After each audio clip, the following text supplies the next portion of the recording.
Bonas, Bonjour, vous êtes également Gérard, vous êtes également le fondateur du mouvement Gauche Arc-en-Ciel. Au 5e jour d'une itinérance mémoriale qui peut paraître chaotique, Emmanuel Macron, eh bien, lui, se dit heureux car il a capté, dit-il, plein de choses. Vous le croyez ? Écoutez, en tous les cas, l'idée première était bonne de faire ce... J'aime pas l'expression itinérance mémorielle parce que c'est vraiment construit pour faire de la communication, mais que le président de la République aille dans le cadre du centenaire des commémorations de la guerre 14-18 sur des territoires comme Verdun ou ailleurs qui ont été meurtris, on ne peut que souscrire. Après, quand on est président de la République, il faut aussi un récit national, essayer de faire comprendre à nos compatriotes le message de pourquoi on fait ça. Je ne suis pas sûr aujourd'hui que celles et ceux qui nous regardent ont bien compris à la fin de cette semaine quel est le récit national, qu'est-ce qu'ils retiendront la sortie du président de la République qui n'est pas une polémique, qui est une expression forte d'un chef de l'État sur Pétain. Voilà, il y a beaucoup, ça part un peu dans tous les sens. Alors pour le coup, Emmanuel Macron qui fait beaucoup de com', je parlais de l'expression itinérance mémorielle, là je crois qu'il y a beaucoup de couacs dans cette expression de communication. Alors il a voulu aller, et il est allé au contact des Français, quitte à se faire souvent un peu invectiver, avoir des échanges tendus. Regardez, on commente après.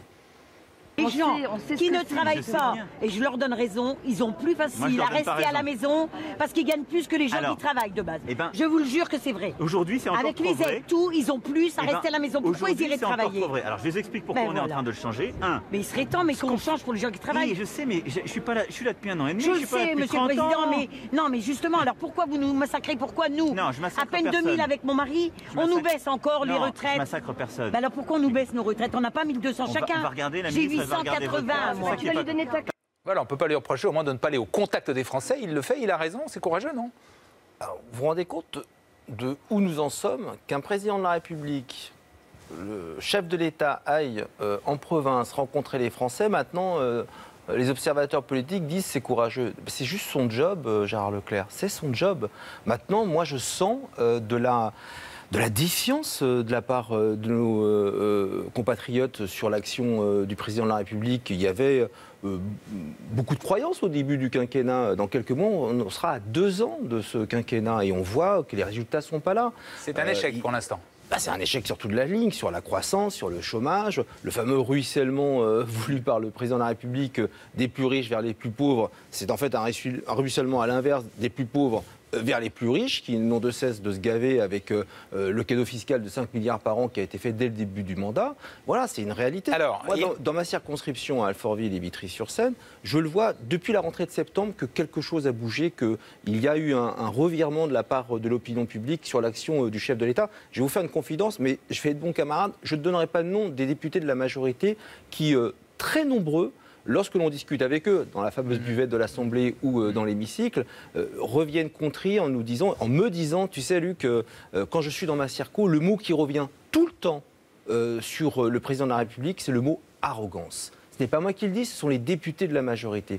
Eh bien, je crois qu'il faut que le président de la République fasse autrement que d'aller en province de manière organisée. On a tous connu ça. Enfin, là, les échanges, ils ne sont pas organisés. Là, clairement, il se fait interpeller, il se fait ce qui démontre bien que même lorsqu'on veut faire un cordon sanitaire, et ça doit être signé comme quelque chose de grave, malgré cela, on l'a vu sous Sarkozy ou sous Hollande, il y a encore des compatriotes qui vous attrapent le président de la République parce qu'ils sont en colère. Alors, il est notamment interpellé sur, bien sûr, la hausse des carburants.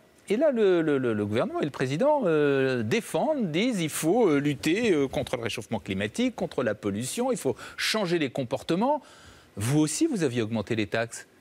Est-ce que ce n'est pas un peu hypocrite, démagogue de comme ça D'abord, nous sommes tous pour lutter pour l'environnement et l'écologie. D'ailleurs, ce n'est pas seulement augmenter la taxe carbone. Nous avons, et c'était Ségolène Royal, ministre à l'époque, en 2015, voté une loi qui permet effectivement cette taxe carbone avec une trajectoire. Sauf que, sans être trop technique, Parce que précisément ce gouvernement a fait sur le quinquennat un cadeau de 25 milliards aux plus riches sur 5 ans, et ben il faut, Gérard Leclerc, boucler un budget. Et boucler un budget, c'est de transformer cette trajectoire sur la taxe carbone du simple au double, contrairement à ce que nous avions voté dans la loi de 2015, pour récupérer sur l'ensemble du quinquennat 2017-2022 55 milliards d'euros supplémentaires, dont seulement 21% vont à la transition écologique. Donc, on est en train de raconter des carabistouilles, pour reprendre l'expression du président de la République, à nos compatriotes. Il se sert de cette taxe carbone en la doublant par rapport à ce que nous avions, nous, décidé, et en oppressant le pouvoir d'achat qui est déjà mal en point de nos administrés et de nos compatriotes, pour simplement, après avoir fait tous ces cadeaux aux plus riches, comment on fait pour boucler le budget? C'est ça la réalité. Si je vous entends bien, donc vous soutenez le mouvement des Gilets jaunes, vous allez les manifester le 17 novembre? Nous, déjà, le Parti Socialiste, on demande qu'au 1er janvier 2019, l'augmentation chaque année jusqu'en 2022 de plus de 5 centimes d'euros le litre de gazole, plus de 2 centimes d'euros le litre d'essence, soit stoppée. Et nous soutenons tous les Français... C'était Nicolas Hulot qui avait fait voter ça. Donc vous êtes contre Nicolas Hulot? Nous soutenons tous les Français qui se mobilisent pour le pouvoir d'achat. Mais vous irez manifester le 17 novembre? Moi, je serai auprès de mes concitoyens dans ma circonscription, bien sûr. Ah, vous irez sur le blocage? Mais je ne vais pas aller manifester, Gérard Leclerc. Je vais être dans ma commune, à Alfortville, vous irez dont j'ai été le maire. Et je serai aux côtés des habitants de ma circonscription à Vitry-sur-Seine qui n'arrivent pas à boucler leur fin de mois. Est-ce que vous vous rendez compte que pour quelqu'un qui gagne le SMIC, une aide à domicile, j'étais dans ma belle famille en Corrèze, à Mémac, l'aide à domicile de la grand-mère qui parcourt des kilomètres et des kilomètres, aujourd'hui, avec ces trajectoires de taxes carbone voulues par le gouvernement du simple au double, elle paye pour aller travailler. Est-ce que vous trouvez ça normal? Donc vous irez manifester. Le gouvernement prépare quand même un certain nombre de mesures sur le chèque énergie, sur la défiscalisation de l'aide pour ceux qui utilisent leur voiture pour aller travailler, sur la prime à la reconversion. C'est des bonnes mesures, non?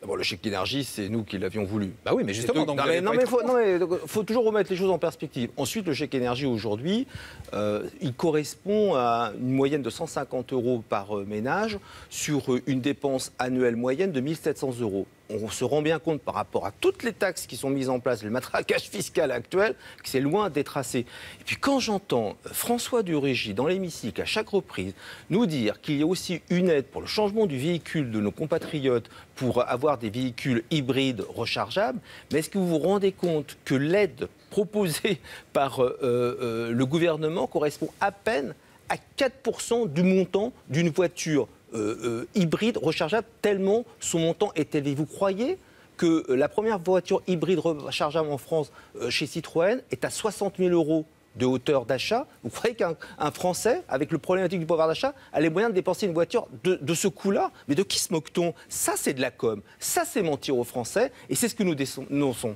La polémique autour du maréchal Pétain, est-ce que ce n'est pas une mauvaise polémique? Est-ce qu'après tout, le président de la République n'a pas raison de faire la différence entre le vainqueur de Verdun et puis le chef de l'État qui a fait la collaboration en 40?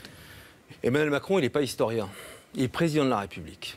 Et la parole d'un président de la République, lorsqu'il s'exprime, notamment dans le cadre de commémoration, on en a parlé, mais aussi sur un personnage néfaste de la Seconde Guerre mondiale, qui a reçu l'indignité nationale, qui n'est donc plus maréchal oui, mais là, c'est pour 14-18, c'est pour Verdun. Gérard Leclerc, que dois-je dire à mes administrés quand, il y a 5 ans à peine, nous commémorions avec une stèle en mémoire des 17 enfants juifs d'Alfortville déportés et assassinés par le régime de Vichy. Moi, je pense à la souffrance de ces familles-là, des familles de nos soldats, de nos héros français, qui sont si chers à la mémoire du président de la République. C'est une honte, c'est une faute politique.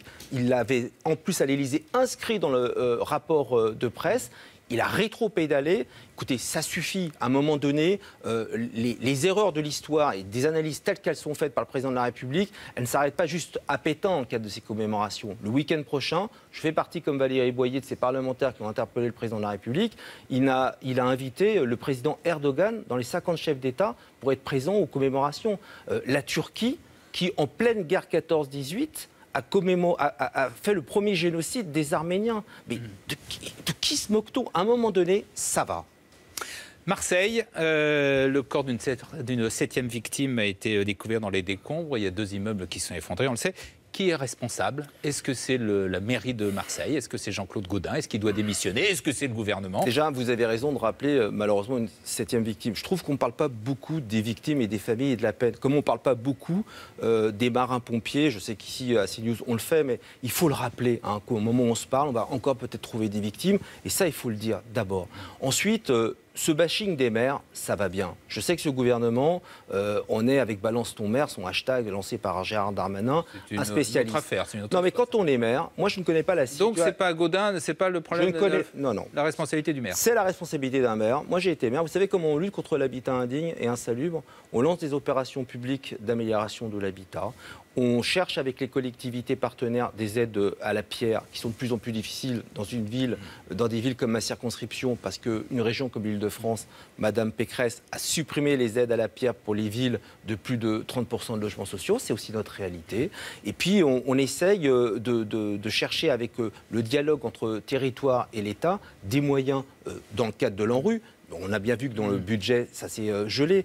Il ne faut pas croire que les maires seuls peuvent faire les choses. Encore une fois, la loi Elan qui a été voulue par ce gouvernement va encore plus paupériser le parc du logement social. Elle est là, la réalité. Jean-Claude... Donc, il ne faut pas seulement pointer du doigt un maire qui est sur la fin de son mandat. Il a peut-être des responsabilités, je ne connais pas suffisamment le dossier. Et je vous rappelle aussi une chose, c'est que nous, les socialistes, nous avons voté avec Cécile Duflot, dans la loi Allure, ce que l'on appelle le permis de louer. Cela veut dire que désormais, tous les maires de France peuvent définir des périmètres et en fonction du diagnostic de logement insalubre, décréter qu'un propriétaire peut ou non louer son appartement. Il faut que toutes ces mesures soient appliquées. Édouard Philippe révèle dans une tribune que le nombre d'actes antisémites a progressé de 69% sur les 9 premiers mois. Nous sommes loin d'en avoir fini avec l'antisémitisme, dit-il. Vous savez, j'étais hier aux côtés du président de la communauté juive d'Alfortville, le président Michel Ouazada. Nous étions à la soirée annuelle des associations et communautés juives du Val-de-Marne. Oui, bien sûr, malheureusement, que les actes antisémites progressent en France, pas que. Les actes homophobes, vous en avez parlé ici sur cette antenne. Et donc il y a aujourd'hui dans notre pays de la violence et l'extrémisme, la xénophobie, le racisme, l'antisémitisme, l'homophobie sont de plus en plus prégnants. Il faut que nous nous saisissions là où nous sommes, les parlementaires, les maires, le gouvernement. Je crois que nous travaillons pour le coup là, tous ensemble et convergeons vers les mêmes objectifs. Mais pour cela, il faut aussi des moyens. Moyens à la police, moyens à la justice, moyens à nos collectivités territoriales. La PMA pour les femmes célibataires ou les couples de femmes, ça vient à l'Assemblée, je crois, en janvier, au début d'année. Vous allez voter la loi ? Non seulement je vais voter la loi, Gérard Leclerc, mais je pense que nous devrions aussi avoir un débat sur la GPA. Je pense que nos compatriotes, je l'ai vu dans un récent sondage de la Croix, il y a quelques mois, sont prêts aussi... Vous êtes partisan d'autoriser également la GPA? Moi, je suis partisan que nous ayons un grand débat aussi sur la GPA. Il faut que nous avancions. J'ai écouté avec beaucoup d'attention le témoignage extrêmement touchant de Marc-Olivier Fogiel. Je pense que les esprits de l'opinion publique sont prêts. Je pense que les esprits, encore une fois, des partis politiques et de leurs responsables ont quelques trains de retard sur nos compatriotes, sur des questions sociétales. Quand vous dites ouvrir le débat, c'est aller autoriser la GPA à l'arrivée. Ouvrons le débat et allons pour l'autoriser.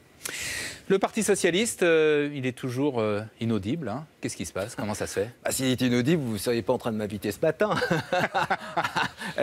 Non, parce que il a encore 30 députés. Mais vous n'avez pas le sentiment. Non, vous trouvez que tout va bien? Le Parti socialiste, il a encore fait un contre-budget à l'Assemblée nationale dans le cadre du PLF, PLFSS. Il fait son boulot. Le Parti socialiste, il fait son boulot, et notamment dans les territoires. Dans l'état de sidération dans lequel on s'est retrouvé il y a maintenant 1 an et demi, on part de loin. Nous sommes en train de faire le job, de nous reconstruire. Il y aura des échéances européennes où Emmanuel Macron a démontré que finalement sa recomposition politique s'est terminée avec un remaniement raté. Maintenant, je suis de ceux qui disent qu'il faut aussi démontrer dans les urnes que la recomposition politique est terminée, que l'espace politique que vous, les journalistes, cher Gérard Leclerc, vous nous demandez toujours, c'est quoi votre place entre le libéral Macron et la gauche radicale de Jean-Luc Mélenchon? C'est un espace politique que des responsables comme moi exprimeront. Alors justement, qui pour emmener cette liste du Parti socialiste? Déjà, quel type de liste? Une liste, un grand rassemblement, et puis qui?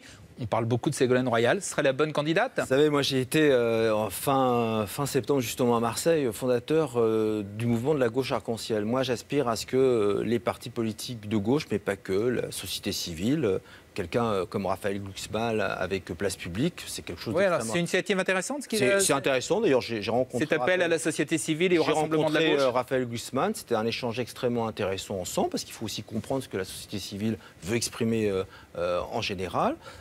Après, si vous me demandez à quoi j'aspire, moi j'aspire à ce que tous les écologistes, les progressistes, les humanistes, les socialistes, les citoyens, les associations, tous ceux qui bossent au quotidien au plus près de nos territoires, puissent se rassembler. Donc vous reprenez cette idée d'un grand rassemblement au-delà du Parti socialiste? Désolé, je n'ai pas à reprendre l'idée. Je l'ai défendue au congrès du PS et j'ai créé mon mouvement de la gauche arc-en-ciel qui est le symbole même de ce que vous exprimez là. Après, qui pour tirer la liste? Je pense que l'heure est arrivée pour que les femmes politiques prennent plus de place sur l'échiquier qu'hier encore. Donc, est-ce que c'est clairement, donc Ségolène Royal, vous êtes en train de faire son portrait là, c'est bien. Ségolène Royal, c'est elle. Aujourd'hui, fait la promotion de son livre, qui je crois est numéro 1 des ventes. Ségolène Royal a toujours dit qu'elle donnerait une réponse en janvier. Moi, je ne veux pas la happer. Non, mais est-ce que vous dites ce serait la bonne candidate? Est-ce que vous êtes partisan de Ségolène Royal? Je pense que Ségolène Royal est une bonne candidate pour emmener une liste de gauche arc-en-ciel. Est-ce qu'elle le veut? Je ne sais pas. Moi, je respecte les choix de tout un chacun. Mais vous verriez ça d'un bon oeil. Mais je le lui ai dit d'ailleurs. D'accord. Dernière question. Le Paris Saint-Germain, le club de football, a retenu pour ses recrutements de jeunes des catégories origines, français, maghrébins, antillais, africains, entre 2013 et 2018. C'est du fichage ethnique, c'est choquant? Non seulement c'est choquant, mais c'est hors la loi. C'est punissable si les faits sont avérés devant la loi. Moi, je suis parlementaire, je suis pour l'application de la loi. Et j'espère surtout, je crois que le PSG, on en parlait tout à l'heure, les dirigeants l'ont reconnu, mais ce sont des choses qu'il faut condamner. On est dans un pays qui s'appelle la France, qui est un pays aux origines diverses, sur un socle commun qui est les valeurs de la République française. C'est inacceptable. Voilà. Merci Luc Carvounas. Merci. Bonne journée.